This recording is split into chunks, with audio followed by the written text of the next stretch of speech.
Assalamualaikum warahmatullahi wabarakatuh. Bertemu lagi dengan saya, Hermin Mariana. Tentunya tetap di pembelajaran sejarah.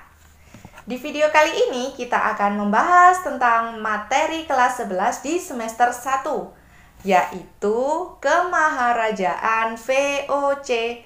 VOC adalah singkatan dari Verenigd Oost-Indische Compagnie, yang artinya Perusahaan Hindia Timur Belanda.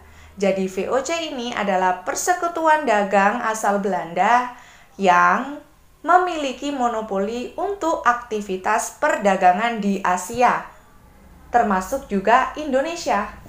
Nah, dalam pembahasan VOC, apa saja sih yang akan kita bahas? Yang pertama ada latar belakang berdirinya VOC. Yang kedua ada tujuan didirikannya VOC. Dan yang ketiga ada kebijakan-kebijakan VOC. Yang keempat ada hak-hak yang dimiliki oleh VOC. Dan yang terakhir ada runtuhnya VOC. Seperti apa sih pembahasannya? Langsung saja kita simak. Kemaharajaan VOC. Nah, sebelumnya kalian sudah mendapatkan tugas dari saya, beberapa soal mengenai VOC. Jika kalian sudah mengerjakan, berarti kalian sudah mempunyai bekal untuk menyimak video Kemaharajaan VOC, sehingga kalian bisa lebih memahami apa yang saya sampaikan. Oke, langsung saja kita bahas. Yang pertama, mari kita bahas latar belakang didirikannya VOC. Di Belanda, dulu ada beberapa perusahaan dagang yang bersaing dalam hal perdagangan rempah-rempah. Karena persaingan yang tidak sehat, ini membuat keuntungan penjualan rempah-rempah menjadi merosot. Sehingga hal ini menarik perhatian parlemen Belanda dan disatukanlah perusahaan-perusahaan yang bersaing tadi menjadi satu persekutuan dagang yang dinamakan VOC, Verenigd Oost-Indische Compagnie. VOC diresmikan pada tanggal 20 Maret 1602. Nah, jadi VOC ini adalah persekutuan dari perusahaan-perusahaan dagang ya. Jadi misalnya ada perusahaan A, B, C, D, mereka sedang bersaing dalam hal perdagangan rempah-rempah. Mereka ini sama-sama perusahaan yang ada di Belanda. Jadi mereka satu bangsa ya, mereka bersaing. Nah, karena adanya persaingan yang tidak sehat tadi menyebabkan keuntungan menjadi merosot, sehingga parlemen Belanda membuat persekutuan perusahaan dagang tadi yang dinamakan VOC. Berikutnya tujuan didirikannya VOC. Yang pertama, untuk menghindari persaingan tidak sehat antar kongsi pedagang Belanda. Seperti yang sudah dijelaskan tadi di latar belakang, jadi karena adanya persaingan yang tidak sehat, ini membuat parlemen Belanda membentuk persekutuan dagang. Jadi tujuan didirikannya VOC itu yang pertama menghindari persaingan yang tidak sehat antar kongsi pedagang Belanda tadi. Kemudian yang kedua, memperkuat posisi Belanda dalam menghadapi persaingan dengan para pedagang negara lain. Misalnya Inggris.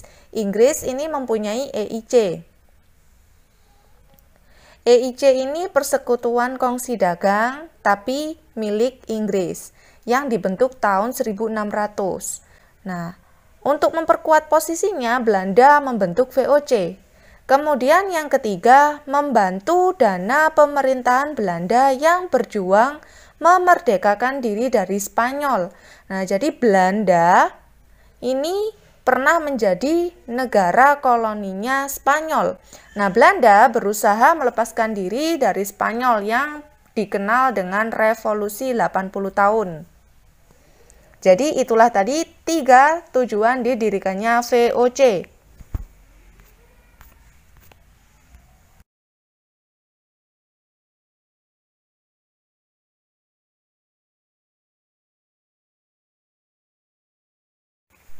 Selanjutnya, siapa ya yang memimpin VOC?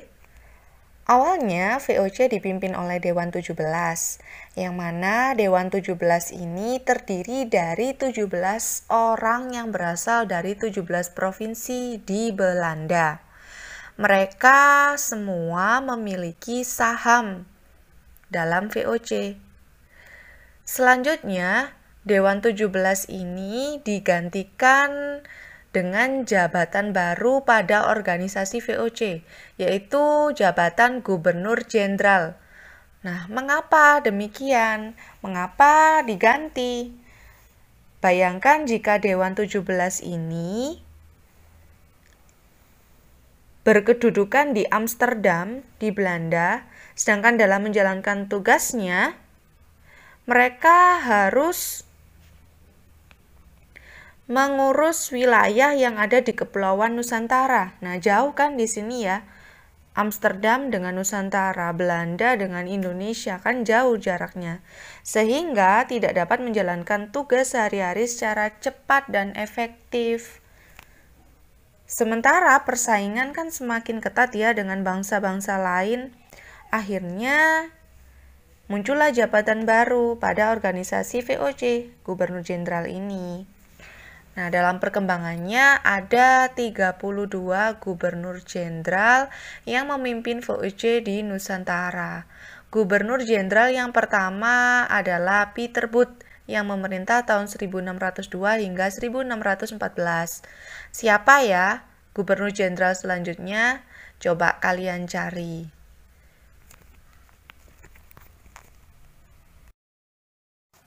Berikutnya, apa saja ya kebijakan-kebijakan VOC? Yang pertama ada verplichte leverantie. Apa artinya? Penyerahan wajib hasil bumi hanya pada VOC dengan harga yang sudah ditetapkan VOC. Nah, jadi warga Nusantara harus menyerahkan hasil bumi hanya kepada VOC, tidak boleh kepada bangsa lain, dengan harga yang sudah ditetapkan oleh VOC tentunya. Kemudian kebijakan yang kedua, contingenten, yaitu kewajiban rakyat membayar pajak berupa hasil bumi. Nah, bedanya sama verplichte leverantie tadi apa ya? Nah, kalau contingenten ini adalah kewajiban rakyat membayar pajak. Jadi pajak ini berupa hasil bumi. Nah, ini pajak ya kalau contingenten, sedangkan verplichte leverantie adalah penyerahan wajib hasil bumi. Nah, kalau tadi pajak, sementara yang verplichte leverantie ini adalah penyerahan wajib berupa hasil bumi dengan harga yang sudah ditetapkan VOC. Nah, jadi ini dibeli. Kalau tadi itu pajak yang kontingenten. Kemudian selanjutnya eksterpasi, di mana VOC berhak memusnahkan rempah-rempah yang berlebihan. Untuk menjaga kestabilan harga dari rempah-rempah, VOC ini biasanya jika ada kelebihan hasil panen rempah-rempah, nah itu sebagian dibakar. Supaya apa? Supaya harganya tidak menjadi murah. Kalau misalnya rempah-rempah itu jumlahnya banyak, maka otomatis kan harganya akan murah. Sebaliknya jika rempah-rempah itu langka, maka harganya akan mahal. Nah, di sini jika terjadi kelebihan hasil panen, maka sebagian akan dibakar. Nah, ini dinamakan hak ekstirpasi. Kemudian kebijakan yang nomor 4, pelayaran hongi. Pelayaran hongi itu adalah pelayaran untuk menjaga daerah kekuasaan monopoli VOC dan menindak bagi pelanggarnya. Nah, ini yang menyebabkan VOC ini terus memperoleh keuntungan. Karena selain dilakukan 3 kebijakan sebelumnya, ada pengawasan di daerah laut yang terkenal dengan nama pelayaran hongi. Jadi ada pasukannya VOC yang bertugas untuk mengawasi pelayaran ya di laut yang sudah menjadi wilayah kekuasaannya VOC. Dan tentunya jika ada yang melanggar pasti diberikan hukuman. Kemudian yang nomor 5 ada Priengerstelsel. Ini kebijakan khusus untuk warga Priangan, Jawa Barat, yaitu diwajibkan untuk menanam kopi. Lalu hasilnya dibeli oleh VOC sesuai harga yang ditetapkan VOC. Sebagai kongsi dagang, VOC ini diibaratkan sebagai negara di dalam negara. Nah, kenapa bisa demikian ya? Langsung saja kita simak penjelasan berikutnya. Mengapa VOC diibaratkan negara di dalam negara? Karena VOC memiliki hak istimewa yang dinamakan hak oktroy. Apa saja hak-hak tersebut? Yang pertama, VOC bebas melakukan monopoli perdagangan. Yang kedua, VOC memiliki angkatan perang tersendiri, layaknya sebuah negara. Sehingga VOC ini sifatnya cenderung ekspansif. Dia memperluas wilayah sehingga daerah kekuasaan VOC itu terus bertambah dan juga wilayah untuk melakukan monopoli juga terus bertambah. Tentunya keuntungan VOC dari pertambahan wilayah itu juga semakin banyak. Kemudian yang ketiga, VOC bebas memaklumkan perang dan perdamaian. Yang keempat, VOC bebas mengadakan perjanjian dengan raja setempat yang dikehendaki.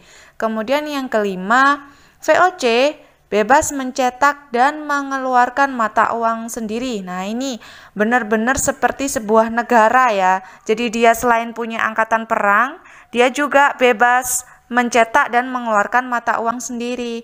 Kemudian yang keenam, VOC mengangkat pegawai. Dan yang ketujuh, VOC memerintah di negeri jajahan.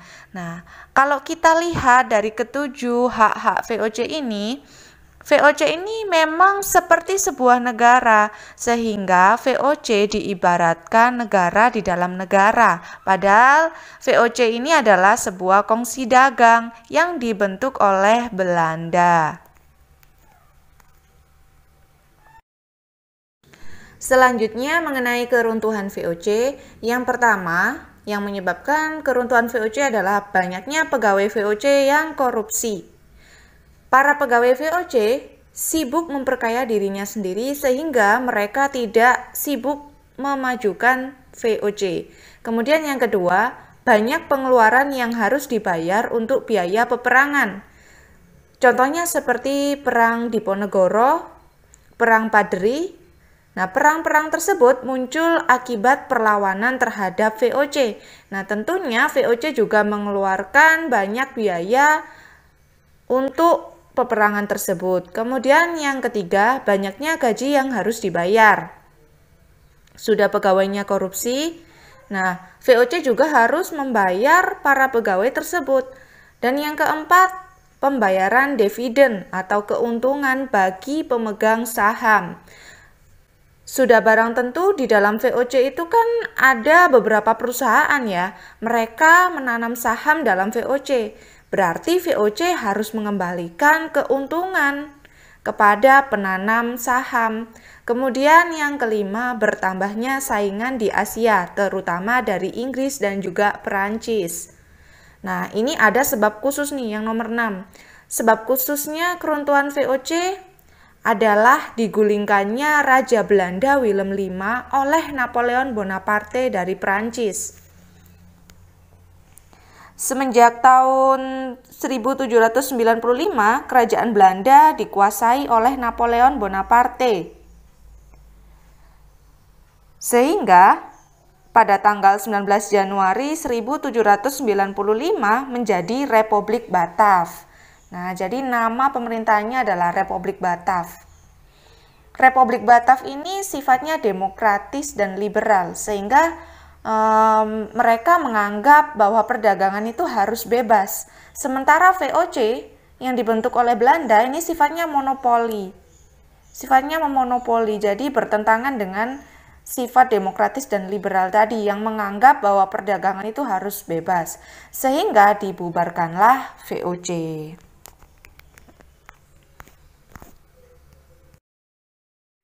Itulah tadi tentang kemaharajaan VOC, mulai dari latar belakang berdirinya hingga kemundurannya dan dibubarkannya VOC.